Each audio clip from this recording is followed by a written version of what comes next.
Hello everyone. On 9th of September 2022, GST department came up with a circular number 180 with respect of reopening of Tran 1 and Tran 2.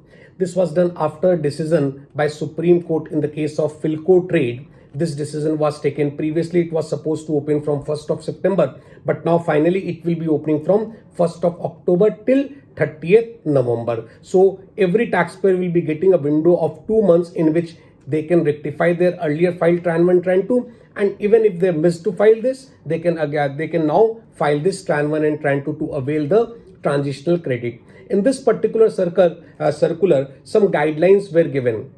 So what were those guidelines? Regarding Tran 1, Tran 2, we can file and we can revise. And with respect to Tran 2, the circular is saying that we need to put all the data in only in one return Tran 2. Previously it was suppose to be file for 6 different months. भाई पहले 6 महीने के लिए अलग अलग file करना था, but इस गाइडलाइन में सर्कुलर में कह दिया कि भाई हम लोग एक बार में कंसोलिडेटेड 6 महीने का जो भी डेटा है सारा एक बार में कंसोलिडेट करके हम लोग एक बार में फाइल कर देंगे। Okay, apart from this, if anyone has availed the proper credit in Tran 1, Tran 2 previously, they are not supposed to file. They don't need to again file this Tran 1 and Tran 2. So they can totally ignore this. इस transitional form को वो लोग पूरी तरह से ignore कर सकते हैं। But one very important thing, this is only a one time opportunity. इसमें रिविजन भी अलाउ नहीं होगा। So whenever you are filling up the form you have to be very cautious. If again you do the any mistake, उसका फिर कोई भी remedy नहीं होगा। So it's only a one time opportunity. One more important thing, at that time what happened, many taxpayers were not having the form C forms, okay, and they received the C form after the due date of filing of the Tran 1. मतलब पहले जो due date थी उसके बाद उन्होंने form C form वगैरह receive किया है, तो वो वाली क्रेडिट उनको वहां पे हो सकता है डिनाई हुई होगी, या वो वाली क्रेडिट वो लोग नहीं लिए होंगे उस वक्त। तो in this revision they are not allowed to take the credit with respect of form C या फॉर्म H, जो भी वो सब फॉर्म्स थे सेल्स टैक्स रिजीम में, उसकी क्रेडिट वो लोग अभी नहीं ले सकते। द रीजन बीइंग कि अगर उन्होंने फॉर्म C ये सब अक्वायर कर लिए तो उसका रिफंड लेने का प्रोविजन अर्लियर टैक्स रिजीम में है, तो उनको वो रिफंड क्लेम करना होगा अर्लियर टैक्स रिजीम में। They are not allowed to take that credit in this particular transitional form. ये जो नया ट्रांजिशनल फॉर्म आ रहा है इसमें उनको क्रेडिट नहीं मिलेगी। Apart from this, in this circular they have mentioned about some declaration which format is given in annexure A. तो उस annexure A में जो फॉर्मेट है वो फिलअप करके एक अपने को डिक्लेरेशन देना है, and that annexure contains simple details कि भाई पहले आपने Tran 1 भरा था कि नहीं भरा था, कितनी क्रेडिट ली थी, और उसके अगेंस्ट में कोई नोटिस है क्या, नोटिस के बाद कुछ ऑर्डर वगैरह इशू है कि नहीं, all those details will be given. Apart from that, some declarations are also required to be given in the part B of that annexure. भाई पार्ट बी के annexure में कुछ declarations भी है, तो फॉर्मेट गिवन है, that can be easily filled by the taxpayer. Okay, now whenever we are discussing about this reopening of Tran 1, Tran 2, there are some concern because there were some taxpayers who actually availed the transitional credit with GSTR form 3B. भाई GSTR 3B से बहुत लोग credit ले चुके थे, some of because of the court order and some भाई किसी का तो स्पेसिफिक कोर्ट ऑर्डर था, भी उन्होंने रिट फाइल की थी, उसका ऑर्डर के अगेंस्ट उन्होंने क्रेडिट ले लिया, और कई दूसरे टैक्स पेयर भाई उस ऑर्डर का रेफरेंस लेके भी कई लोग 3B में क्रेडिट ले चुके हैं पहले। तो भाई एक चीज एकदम श्योर है कि जो लोग 3B में ट्रांजिशनल क्रेडिट लिए थे, आई डोंट थिंक कि किसी का भी क्रेडिट क्लियरली अलाउ किया गया होगा। डेफिनेटली एडजुडिकेटिंग ऑफिसर ने उसको बिल्कुल भी अलाउ नहीं किया होगा। But try to understand one point कि भाई वो क्रेडिट क्यों नहीं अलाउ किया होगा। Not because of the merit of the credit but because of the procedure. Because transitional credit लेने का फॉर्म था Tran 1 एंड Tran 2, बट आप 3B से क्रेडिट ले रहे हो, तो इसको लेके लिटिगेशन डेफिनेटली क्रिएट हुआ होगा। खास करके जिनके पास स्पेसिफिक ऑर्डर नहीं था हाई कोर्ट का, उनके अगेंस्ट में तो पक्का ही लिटिगेशन क्रिएट हुआ होगा, और इस लिटिगेशन के कारण कई लोगों ने तो हो सकता है 3B में जो ट्रांजिशनल क्रेडिट ली थी उसको रिवर्स भी कर दिया होगा टुगेदर विथ इंटरेस्ट, क्योंकि जिनकी छोटी छोटी क्रेडिट थी भाई वो लोग लिटिगेशन फेस नहीं करना चाहते थे, सो दे preferred it's better to reverse the credit together with interest. But now they are getting the opportunity. So what will happen now? So we can say there can be 3 different scenarios. Number 1, आपने 3B से credit ली नहीं, तो अगर आपने 3B से credit नहीं ली, you are getting the one time opportunity, आप ट्रांजिशनल क्रेडिट इस रिवाइज ट्रैन 1 ट्रैन 2 से ले लीजिए, बात खत्म। सेकेंड सिनेरियो कि आपने 3B से क्रेडिट ले ली थी लेकिन आपने रिवर्स भी कर दिया था टुगेदर विद इंटरेस्ट, मान लीजिए। तो भाई अगर आपने 3B से क्रेडिट लेके रिवर्स कर दिया तो definitely the situation is as good as कि आपने कोई क्रेडिट नहीं ली। तो आप अब रिवाइज ट्रैन 1 जो ट्रांजिशनल फॉर्म ओपन हो रहा है 1 अक्टूबर से, आप उसमें क्रेडिट ले सकते हैं। But what about the interest जो आपने पे कर दिया? तो इसको लेके सुप्रीम कोर्ट का ऑर्डर भी साइलेंट है और सर्कुलर भी साइलेंट है। But as per my opinion, भाई जो रिवर्सल की आपकी लायबिलिटी ही नहीं बनती थी तो उसके ऊपर इंटरेस्ट का क्वेश्चन ही अराइज नहीं होता है। तो definitely you should claim refund of the interest paid on such reversal of transitional credit. भाई आपने जो 3B में क्रेडिट ली थी, आपने जो रिवर्स कर दिया, उसका आपको रिफंड क्लेम करना चाहिए।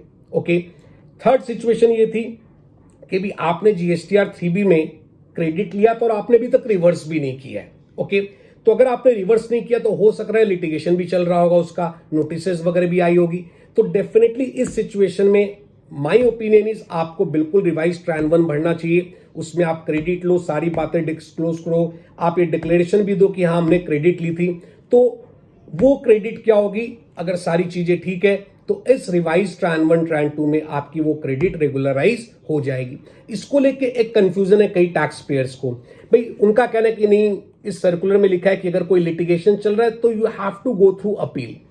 बट माय ओपिनियन इज वो किस लिटिगेशन की बात कर रहे हैं? भाई आपने अगर ट्रैन 1 और ट्रैन 2 फाइल करके क्रेडिट ली और उसके लिए कोई नोटिस आ गई, तो definitely in that case the question is on the amount of credit you have availed, eligibility of the credit you have availed, उसको लेके क्वेश्चन है, उसको लेके एडजुडिकेशन हुआ होगा, नोटिस आई होगी। तो डेफिनेटली उस केस में आप रिवाइज ट्रैन 1 ट्रैन 2 फाइल करके उसको रेगुलराइज नहीं कर सकते। लेकिन आप बात समझिए, अगर आपने 3B से क्रेडिट ली और उसके लिए नोटिस आई, तो नोटिस आने का कारण क्या है? नोटिस आने का कारण क्या है कि you have availed excess credit in comparison to GSTR 2A। 2A में जो दिखाई दे रहा है उससे ज्यादा आप क्रेडिट लिए, उसके लिए नोटिस आई है। तो भाई यहां पे नोटिस इसलिए नहीं है कि आपकी क्रेडिट की एलिजिबिलिटी क्या थी, अमाउंट सही है कि उसको लेके नोटिस नहीं आया, नोटिस इसलिए आई है कि आपने प्रोसीड्योर गलत यूज किया। तो माय ओपिनियन इज बिल्कुल इस केस में आपको ट्रैन 1 रिवाइज वाला फाइल करना चाहिए और डेफिनेटली 90 डेज की स्क्रूटनी होगी, क्योंकि रिवाइज वाले केस में एक बहुत अच्छी बात यह है कि आपको, आप पहले अप्लाई करेंगे, गवर्नमेंट ऑफिसर उसको 90 डेज के अंदर स्क्रूटनी करेगा, when they are satisfied then only it will be reflected in credit ledger. तो ऑब्वियसली उस वक्त नोटिस आएगी तो हम लोग फेस करेंगे, क्योंकि यहां पे सर्कुलर में बहुत क्लियरली लिखा हुआ है पैरा नंबर में कि जब आपका ट्रैन 1 और ट्रैन 2 का आपने क्रेडिट लिया और उसके लिए अगर नोटिस आई है, तब वो वाला लिटिगेशन को आपको अपील के रूट से ही जाना पड़ेगा। In that case you can't file revise TRAN 1 TRAN 2, para number 4.7 में ये चीज मेंशन्ड है। तो 3B में अगर आपने क्रेडिट ली थी और उसको लेकर लिटिगेशन चल रहा है, तो ट्राई टू अंडरस्टैंड लिटिगेशन का कारण क्या है। लिटिगेशन का कारण आपकी एलिजिबिलिटी ऑफ ट्रैन 1 ट्रैन 2 नहीं है, उस फॉर्म में आप कैसे लिए उसको लेके प्रॉब्लम है। तो डेफिनेटली आप ये रिवाइज ट्रैन 1 में इसको अप्लाई कर सकते हैं। Okay, there are some more concerns regarding this. One of the concern is anti profiteering. भाई आपने जो ट्रैन 2 में क्रेडिट ली थी, ट्रैन 2 में क्या क्रेडिट मिला था? भाई ट्रैन 2 में क्रेडिट मिला था विथ रिस्पेक्ट टू CGST। अगर आपका GST का रेट 18% था तो CGST पोर्शन का 60% जो आपने CGST पे किया उसका कैशबैक आपको मिला था इन the form of credit. But उसमें एक कंडीशन थी कि जितना कैशबैक मिला आपको उतना आपको डिस्काउंट पास ऑन करना था अपने कस्टमर को। अब सिचुएशन समझिए, अगर आपने उस वक्त ये ट्रांजिशनल क्रेडिट ली ही नहीं तो इसका मतलब आपको तो पता भी नहीं था कि डिस्काउंट पास ऑन करना है। तो अभी एक ये क्वेश्चन अराइज हो सकता है कि आप प्रूफ कैसे करेंगे कि आप जो क्रेडिट ट्रैन 2 में लेने वाले हैं उसका आपने डिस्काउंट पास ऑन कर दिया। How will you prove that? तो this will be a challenge. भाई इसको लेके हमारा एक आर्ग्यूमेंट है। The argument is very simple कि भाई we are in the market and we have to behave as per the market. तो भाई हमने क्रेडिट बोली है ट्रैन 2 के लेने की, बाकी लोगों ने तो नहीं बोला। तो भाई considering the prices in the market, मेरे को भी कॉम्पिटिटिव प्राइस पे माल बेचना पड़ा। तो नोइंगली या अननोइंगली बाकी लोग क्योंकि डिस्काउंट दे रहे थे because of the GST credit, cashback credit, तो भाई मुझे भी डिस्काउंट देना पड़ा। तो यू कैन अज्यूम कि वो डिस्काउंट जो मैंने दिया that was a type of pass back of the credit, जो मेरा पहले नुकसान था, now I can recover that credit. So this can be a only valid ground to avail the tran to credit. So anti profiteering की बात यहां पे आएगी, तो in this way we can safeguard ourselves कि नहीं भाई यहां पे एंटी प्रॉफिटरिंग नहीं है, क्योंकि मैंने पहले कम दाम में माल बेचा था, क्योंकि बाकी लोग भी ऐसा कर रहे थे, इसलिए हमने भी कम दाम पे माल बेचा।